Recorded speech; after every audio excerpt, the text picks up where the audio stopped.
Shalom, shalom à tous. J'espère que vous allez bien. Bienvenue sur ma chaîne. Moi, je suis Yera Marie et nous allons lire aujourd'hui Proverbe 23. Nous allons parler des trois portes de la maîtrise de soi. Si c'est votre première fois, bienvenue. Nous sommes contents de vous avoir parmi nous. Nous lisons le livre de Proverbes, un chapitre par jour. Et si c'est pas votre première fois que vous êtes là depuis longtemps, bienvenue encore. Je suis très heureuse de vous avoir parmi nous. Alors, la plupart des gens vivent dans une vie comme s'ils étaient des passagers. Ils réagissent aux émotions. Ils courent après ce qui brille. Ils envient les raccourcis des autres. Ils ne dirigent pas leur vie, ils la subissent. Ça fait une très grande différence quand tu subis ta vie et puis quand tu diriges ta vie. Quand tu diriges, c'est toi-même qui as le contrôle. Bon, on continue. Mais vous n'avez pas été créé pour dériver. Vous avez été appelé à concevoir, à bâtir, à gouverner. Vous êtes comme des architectes. Vous êtes l'architecte. Vous avez le Saint-Esprit en vous. Et aujourd'hui, par la puissance du Saint-Esprit, par la grâce de Dieu, nous allons entrer dans une dimension supérieure de sagesse. Pas une sagesse théorique, mais une sagesse applicable, une sagesse qui est stratégique, une sagesse qui est transformative. Nous allons plonger dans Proverbe 23.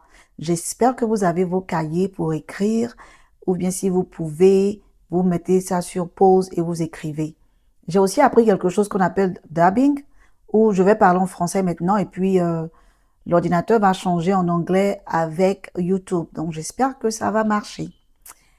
Ok, donc ce chapitre 23 n'est pas un seul recueil de conseils moraux, c'est un masterclass d'intelligence environnementale et de maîtrise intérieure. Vous savez, il y a beaucoup de gens qui prennent ces idées-là dans Proverbes et qui créent comme si ça ne vient pas de Dieu au fait.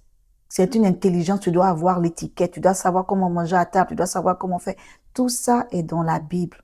Lisons nos Bibles, bien-aimés. Avant de commencer à lire, je voulais parler aussi du fait que Salomon nous révèle une vérité, que le succès ne dépend pas seulement de ce que vous faites, mais de ce que vous refusez de faire. Par exemple, avant même de commencer, je viens de me rappeler de quelque chose.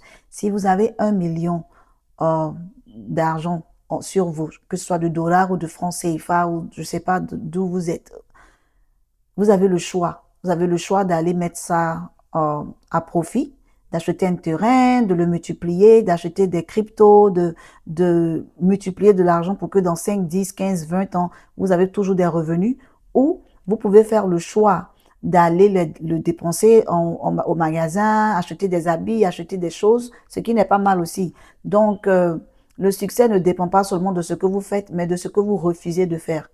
Le succès, par exemple, quand on parle de succès aussi de santé, si on vous demande de manger une pomme par jour, vous allez penser que c'est normal, n'est-ce pas? Mais si vous refusez aussi de manger une pomme par jour, c'est une pomme que vous ne mangez pas par jour et ça va. C'est plus tard que peut-être que votre corps aura des problèmes. Pour ceux qui aiment manger les gâteaux, manger un gâteau une fois, c'est pas un problème. Mais refuser de boire de l'eau ou refuser de manger sain pendant plusieurs jours crée des problèmes. Pensez à ce que vous faites et pensez à ce que vous choisissez de ne pas faire. Avant de bâtir l'extérieur, l'architecte doit comprendre à gouverner l'intérieur. Ton intérieur doit être vraiment gouverné et maîtrisé avant même que l'extérieur soit affecté. Voici les trois portes de la maîtrise de soi. La première porte, c'est le test du QI social. La table des grands. Salomon commence par un test subtil mais décisif.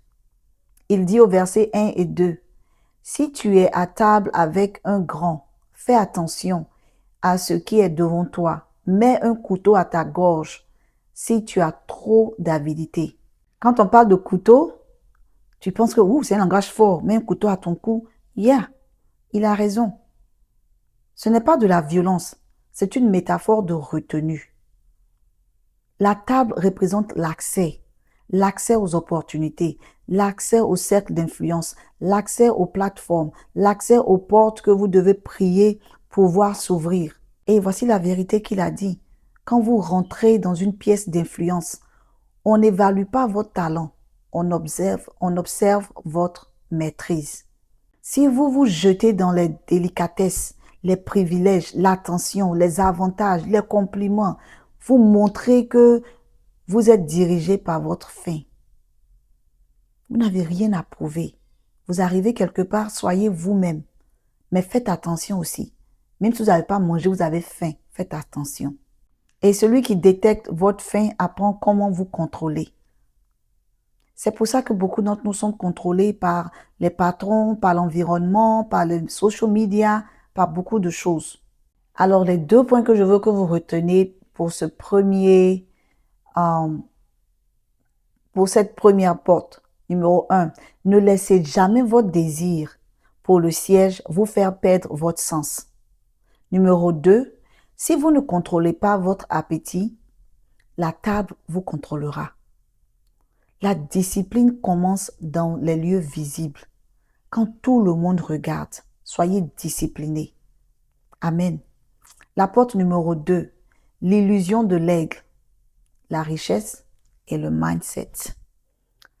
La deuxième porte touche une zone encore plus sensible, le statut, l'argent et l'image. Salomon nous avertit au verset 4 et 5. Il dit « Ne te fatigue pas pour t'enrichir ».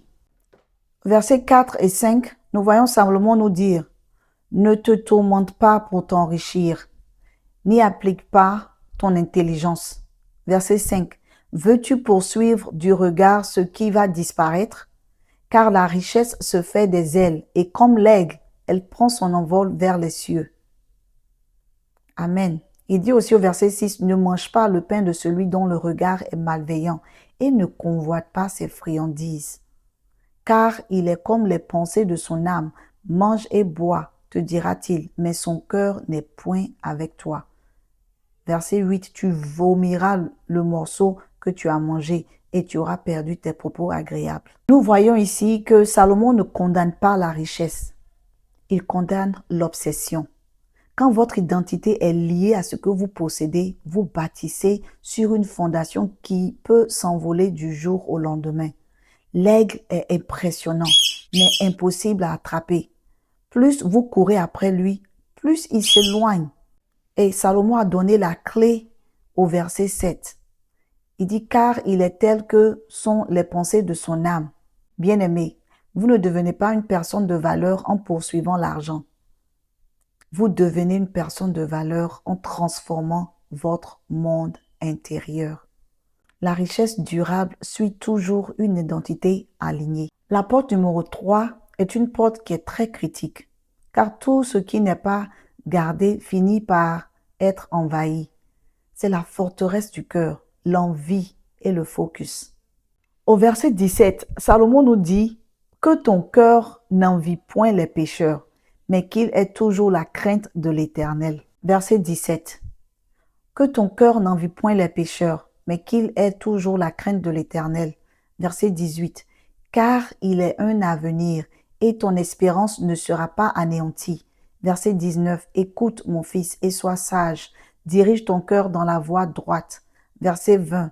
« Ne sois pas parmi les buveurs de vin, parmi ceux qui font excès de viande. » Verset 21. « Car l'ivrogne et celui qui se livre à des excès s'appauvrissent, et l'assoupissement fait porter des ayons. » Verset 22. « Écoute ton père, lui qui t'a engendré, et ne maîtrise pas ta mère quand elle est devenue vieille. » Pourquoi Salomon parle de cela? Parce que l'envie est un GPS défectueux. Quand vous commencez à envier le chemin de quelqu'un d'autre, vous savez, vous quittez silencieusement le vôtre. L'envie vous fait admirer les résultats sans voir les compromis, les sacrifices cachés ou les conséquences à long terme.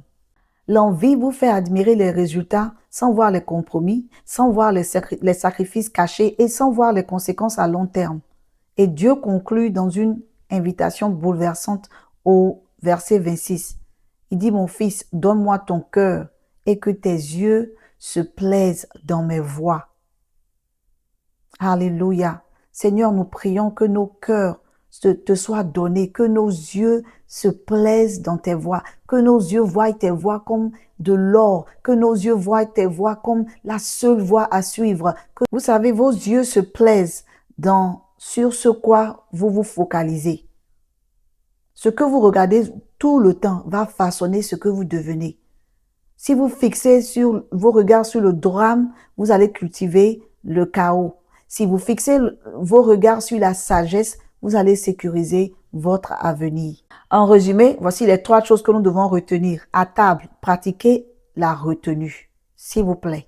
Même dans ce temps de fête, vous allez sortir, aller voir la famille, pratiquez le retenu. Vous n'avez pas besoin de raconter toute votre vie, ce que votre mari a fait, ce que votre femme a fait, ce que vos enfants ont fait. Vous n'avez pas besoin de dire tout cela. Je me souviens une fois, j'étais dans la voiture en train de parler avec une amie de ma fille et je lui disais ce que ma fille avait fait. Et l'amie était convaincue que j'étais en train de lui donner des ragots. Elle m'a dit non, c'est impossible. Non, mais c'est pas possible. Ta fille, elle a seulement 7 ans, elle ne peut pas faire ça, elle a seulement 7 ans. Et ma fille de 7 ans qui me regarde et qui me dit, maman, je peux te parler? Je dis d'accord, donc je dis à ma copine, donne-moi une minute. Et ma fille me dit, maman, est-ce qu'elle a besoin de savoir? C'est pas nécessaire, maman. Elle dit, maman, moi, je sais que c'est vrai. Papa sait que c'est vrai. Toi, tu sais que c'est vrai. Si elle ne sait pas que c'est vrai, c'est pas important. Je dis, waouh, mon enfant, hein, que Dieu te bénisse. La deuxième chose, face au succès, il faut poursuivre la valeur, pas l'illusion. Pas parce que tu as du succès que tu vas commencer à vivre dans l'illusion. Et nous sommes dans des cultures où les gens aiment donner tellement de gloire aux hommes. Le Seigneur n'est pas dans la gloire des hommes. Il cherche notre cœur. Et puis face aux autres, gardez votre cœur de l'envie. Quand vous commencez à envier les gens, vous déviez de l'appel que Dieu a pour vous. Et tout cela n'est pas possible par la seule volonté humaine. C'est pour ça que Galates 5, versets 22-23 nous rappelle que la maîtrise de soi est le fruit du Saint-Esprit. Philippiens 4, 8 nous enseigne aussi à discipliner notre focus. Et Proverbe 29, verset 18 que nous allons lire plus tard, nous rappelle que sans vision, la vie part sans frein. Aujourd'hui, je prie que le Saint-Esprit vous donne de choisir de ne plus être le passager de vos désirs, mais l'architecte de votre vie. Soyez le leader de votre esprit. Soyez le gardien de votre cœur et soyez l'architecte de vie que Dieu vous a confié. Prions un instant. Seigneur, nous te bénissons pour ta parole. Merci de nous rappeler encore l'importance de te laisser nous guider. Ces 3 piliers que nous avons appris aujourd'hui, aide-nous, Seigneur, à les appliquer dans nos vies. Aide-nous à nous rappeler que cela soit une semence afin que Saint-Esprit, tu nous rappelles à chaque fois que nous sommes devant des situations. Nous savons notre identité en toi. Merci de protéger chacun d'entre nous. Que ton nom soit béni au nom de Jésus. Amen. Merci encore et on se voit demain pour le jour 24 par la grâce de Dieu.